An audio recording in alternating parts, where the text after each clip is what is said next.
Everybody, awesome episode today. I say that all the time, I know, but man, this group of docs, you don't find any other chiropractors like you do around UAC. So today we're talking to Dr. Joe Merlo. Starting to lose track how long everybody's been around UAC. He's probably been in for 12, 13 years. Beautiful practice in San Diego. Talks about this acronym TEMPER, which I think is maybe the best lens I've ever heard for dealing with objections for new practice members, existing practice members. He didn't explain it that way. That's my take, but what a training. If you're looking for a team training for your team, watch this episode. It's what it's all about. As always, we have a sponsor that makes these possible. And today's sponsor is Better Balance Orthotics. One of our own members, Dr. Andrew Powell, he's out of Sydney, Australia. He's made the coolest orthotics you've ever come across. And so Dr. Powell's leading authority in custom orthotic design, blending biometrics, precision 3D technology, and over 2 decades of clinical experience. Better Balance Orthotics help active people move comfortably, perform better, stay aligned for life. If you're doing any kind of orthotic work, you got to go investigate what he's doing. It's a unique take on it. Really helps the body to be grounded. So a little different approach. His website, betterbalanceorthotics.com.au. Go check him out. Let's jump into the episode. Welcome. Hey everybody, welcome to UAC Best Practices. And today we have, I don't know how long, Joe, you've been in UAC for, as long as I've been around, I think. But Dr. Joe Merlo, Dr. Stacy Merlo, they're out of San Diego. 2 beautiful kids. They've been in practice for 20 years. And Joe, I was joking before we came on. I saw a picture of you probably from 15, 18 years ago. I think I've known you as long as I've been in the profession. And you guys have really built a beautiful practice in one of the prettiest places in the country. But we're talking about something that's near and dear to my heart, which I think is a real secret a lot of chiropractors are missing these days, and that's around value stacking. And so what have you guys been doing in that arena to build value for practice members, to help grow the practice? Teach us. Yeah. So thanks for having me, Dr. Alan Miner. You are amazing, brother. You and the board are phenomenal. So just want to say thank you for all you guys are doing. Man. If anyone is thinking of joining UAC, definitely do it. It is a family of great innovators, thinkers, creators, and big impactors. So join UAC for sure. As far as our office, we've really did a big deep dive into rapport, value stacking, and conversion for this year. And for today, I'll share about value stacking. And what I realized, for the chiropractors out there's really 5 reasons why people don't come or aren't compliant to their appointments. And I labeled it temper, and it's time, energy, money, purpose, and results. Okay. And so whenever a patient, calls, oh, Dr. Allen, I just don't have the time. So what that tells you is they don't understand the value of time being in your office. And so we break it down and we really educate every single patient, from day 1, day 2, to, everyday Dable talk to our products exams.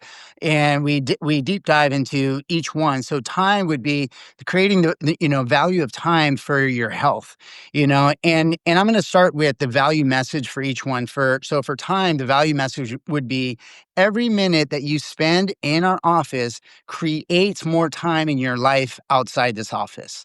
Beautiful. That is genius, man. That's fantastic.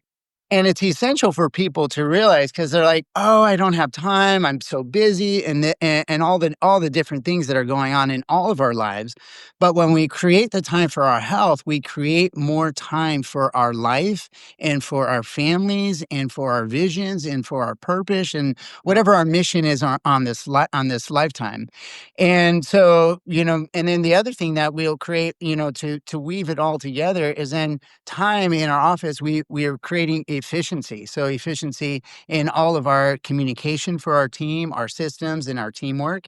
And we streamline it. And we also make sure that scheduling is super easy and convenient. People in Yeah. this day and age, they want things convenient and really simple, easy, and fast. So we create, clear expectations from their visit length, their care plans, their progress, their checkpoints. And then we also create, what I call exponential or multiplication of their health habits, and teach them, postural changes, stretches, exercises, and so when their brain and their body are more connected and more balanced, they're clear. And so there's less time in pain, there's less time with sick days, and there's more family time. So time is the first dimension that we really dive deep with our patients. Yeah. The second one is energy. And so the value message for energy is we help you invest your energy where it matters most in living fully by getting your chiropractic adjustment. Yeah. And so, as we know, when we restore the alignment of the brain body connection and remove subluxations, it releases the tension and allows nerve flow to happen, but then increases energy. Yeah. And so you can have, and so time is one dimension, but the second is energy. And what I realize is people say are focused on time management, which is very important, but the highest level from there is energy management. Yeah. How much can you extract out of the time you saved? Yes, right? Yeah. So if you don't have the energy, no matter how your schedule is laid out, you're not gonna fully deliver whatever that your best potential. Do And you do so you hear that in it? What does that sound like in an objection? I get I'm too busy. I can't make it my appointments. That excuse. What does that sound like from a patient, objecting to coming in when it's energy? yeah, so when it's energy, so then what we'll talk about, everything from you always wanna figure out what is most important to them. Yeah. So, and you always want to know your audience. So if it's a mom, so Mary, I know you're a mom and I know you want to be an amazing mom. And I know you want to make sure that you have enough energy to be able to take Johnny to baseball practice and to be part of the PTA and then to be able to come home and to do your work and then to be a great wife. So all of that takes energy. And Yeah. Mary, what we can do is really optimize your energy through your nervous system. So go ahead and let's make sure you make your appointments. And we really emphasize don't miss your appointments. Make your appointments because each one builds on the next one, and that builds energy. I And I what think of DeMartini talking about communicate your values in terms of someone else's values, and I think when you have that energy lens, it makes it a little easier to see what is the mom, the coach, the entrepreneur, the grandparent, the retiree, where's their values at when you have an energy lens. Sometimes it's hard to figure out. I don't know what the values of this retired person are, but energy kind of it's a different lens, but it's similar the way I'm hearing you describe Yeah, that. yeah. No, it's very, very similar. So it's really making sure that they have enough energy to live the best life possible. Yeah. And what's cool is, Mary will come in, grouchy and kind of rude because she has low energy. But Yeah. we know when the nervous system's depleted, energy starts to go down, emotions start to go down, depression starts to kick in, and then they become a disconnected mom, a disconnected wife, a disconnected business owner, or whatever they do. Yeah. So energy is a foundation to everything that they do and who they are. So we really make sure that it's relevant to who they are and what they're creating in their life. So I'm curious about the next one. I think it's money. How do you guys address Yes, money? yes, money's a big one, right? Yeah. Because people are like, "Oh, I can't afford it." I wish I could, but it's not in my budget. So we really focus, and so the value message for money is health is the best investment that you can make in your lifetime. Your health is the foundation for everything that you do and who you are. So again, I'm weaving everything back to who they are. And you get to use your money to enjoy life, not just to recover from crisis. Mm. That's a key line. It's that Huge. idea you're going to spend it one way if you don't take care of it now on ER bills or whatever it is down the road, Yes. surgeries. Yeah. Right? So Yeah. so so what do you think, an ER visit, costs? I'm going to guess, I don't even know, maybe 10 grand average. I don't know. Easy, just walking in the door, Yeah. 10, right? 10 to Yeah. 10 to 20 depending on what they do, Yeah. right? So you have your money, the ER costs. Then if they get on medications and then they lose productivity in their work, then they lose connection in their family, and then they have to get surgeries, and we're not obviously against surgeries, but there's a time and a place. And so all of those things add up exponentially financially.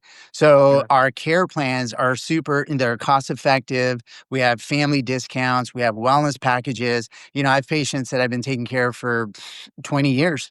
And they tell me they have saved so much time and energy and money and purpose and results by being consistent with their adjustments. Yeah. And I love it it. is and it's key for them to be getting adjusted. What's the purpose? Unpack that one. All right. So purpose is identity. It's who they are. And so the value message here is we don't just align spines, we align people with their purpose and who they're meant to be. And it's a paradigm shift because a lot of times by the time people come in, unfortunately, they have tried everything. And I joke with my team that we should answer the phone, last resort. And so what happens though is we have to help them transform their identity from "I'm broken," because when they're broken or sick in their eyes or they have low energy and that's just how they are, then they're stuck in that paradigm. But then we help them to shift from "I'm broken" to "I'm healing." Yeah. And then they start to see hope, and they start to see possibility, they start to see their energy levels go up, they start to see them having more time in their life, and then they start to see their purpose as a mom, as a dad, as a coach, as an entrepreneur start to grow. And then the next shift in their identity is "I am powerful and I'm thriving." I'm thinking of, I was on a hike at UAC last summer with Chad Woolner out of Idaho, and he'd lost a lot of weight. And he was essentially saying, I had to shift my identity from being a fat person to being a thin person. He said, I know it sounds simple, but you think different. And that's what I'm hearing is when somebody's stuck in pain and sickness and illness, that purpose, that's their identity. And what you're Yes. doing here is helping take them to a different purpose, to a different identity, which shifts how they see, which shifts how they behave, how they act. That's brilliant, Joe. Question before we get to the R. Yeah. When is this part of your day one or day two? Is this in response to objections? Do you pepper this throughout? Is it table talk? Is it just a All the ab- consciousness around your team? Like, how do you guys deploy this? All the above. It has Yeah, to be consistent because we can't just say it once, at day one or twice on day one, day two, and then not say it yeah. again. So it has to be peppered and weave through conversations naturally, day in, day out, table talk, every single So visit. how many associates do you have right now? We have a total of 5 doctors. So, and how many staff, CAs? 6. So, what are you doing as a leader you said within the last year you implemented this. Was that already kind of the culture, but you just gave it words, or did you really clearly define this? And what are you doing so that it's not just you gave this talk once in a meeting with the team last month and hope everybody deploys it, but I'm certain you're probably bringing this up and beating this drum regularly. From a leadership standpoint, how are you injecting this into the culture of your team? Yeah, I mean that's key. So every week, obviously, we have our team meetings, Mhm. and we have a doctor meeting and training. So we're constantly, training on this verbiage, this mindset, this heart set, this soul set. Every Monday, we have what I call a Monday momentum, And so I used to do them all myself. Now I rotate with my doctor team. And so what it is, it breaks down to every single care touch point in our office, from check-in, check-out, tech, back office, phones, emails, whatever touch point we have, we will go through, and weekly each doctor will write what the value message is for that specific touch point, and making sure that we're constantly and consistently sharing that message. I love it, man. This is genius. Well, what's the R? Yeah, so, and let me finish on that purpose. Oh, yeah, One of please. the other keys for that purpose is reminding them that they matter. Ah, boy, is that ever big. Uh, I think right away of how many people are never touched until they come into your office and they actually get a hug and hands on them. And yeah, boy, I hadn't thought of that in a long time. But I mean, just that consciousness that they might not be going anywhere else in the world that actually edifies them that way. Yeah, yeah. So really, really reminding them, and I tell my team, I'm like, sometimes we have to, like, just kindly, lovingly Yeah, wake them back up to who they are in their hearts and their minds and their bodies and their spirits, and then wake them back up into the potential that they can be as a parent. Because one thing that I know is that a healthier parent raises healthier kids. yep. Amen, man. Right. So, and then leaders inspire stronger communities. So we want to remind them of who they can be, and their potential and their possibility. And the Absolutely. beauty of it is we help them access their nervous system, which regulates their whole life and how they create. I love it. All right. So the next one is results. Ah, So obviously we are results driven, and we want to make sure people are getting better. So we're very nerdy on our technology, on our science. We have the substation, that Gentempo, created back in the day. And it's a beautiful way to educate people. We do scans, we do the posture photos, mobility, all kinds of different tests to really show them their process. But the value message here is that your results aren't measured only by less pain, but by how much more life you get back. I love it, man. It's did you what inspired this? Was this come from your own brain? Where did you put this together? Yeah, this came from my own brain, and just seeing patterns. I see patterns, in life. And I started, over the years, you see the excuses that people have for taking care of themselves, and they don't realize that they have the excuses. But what we know is that the things that people value most, they will do and they show up for.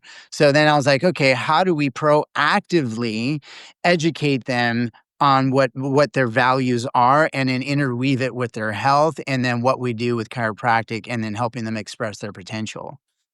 It's brilliant, Joe. I love it. That unique, man. Thank you. I knew you.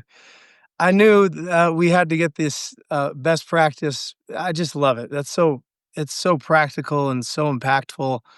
Last question. We always wrap this up with: you've been around UAC for a long time. You started the episode talking about it, but what's the benefit for you personally? Why have you been in UAC for so long? Community is everything. I mean, from I think back to when I was I won't go too deep into it, but when I was born to a 15-year-old girl in New York City in the projects, and I was in gangs and drugs and alcohol. I was in foster care, and by the age of 4, I would see my mom. My mom was in pain, and I would have her lay down, and I would work on her. And so I would work on her, but I would see her being healthier, more energy, etc. But I remember at a very, very young age, I remember I wanted to be a part of a community, create a community where people don't feel alone. And every time I'm with UAC, I feel whole again. I feel united. Like, it's funny. Like, I walk into the room and I feel like I'm with my other superhero brothers and sisters that are making a difference. So community for me is huge. And then I love to mastermind. Like, in about 5 minutes, I'm actually getting on with Alan, or not with Matt Loop. And so we're going to mastermind on a couple of things. And, and it's so cool because we're always co-creating and innovating and collaborating and making a difference together. I love it, man. Well, Dr. Joe, we love you. You were blessed for you being a part of the group, and that was beautiful today. Well done, man. Thank you, brother. I appreciate you so Thanks. much. You guys have a Same. great We'll see day. you. You too. All right. Take care. Bye. Bye.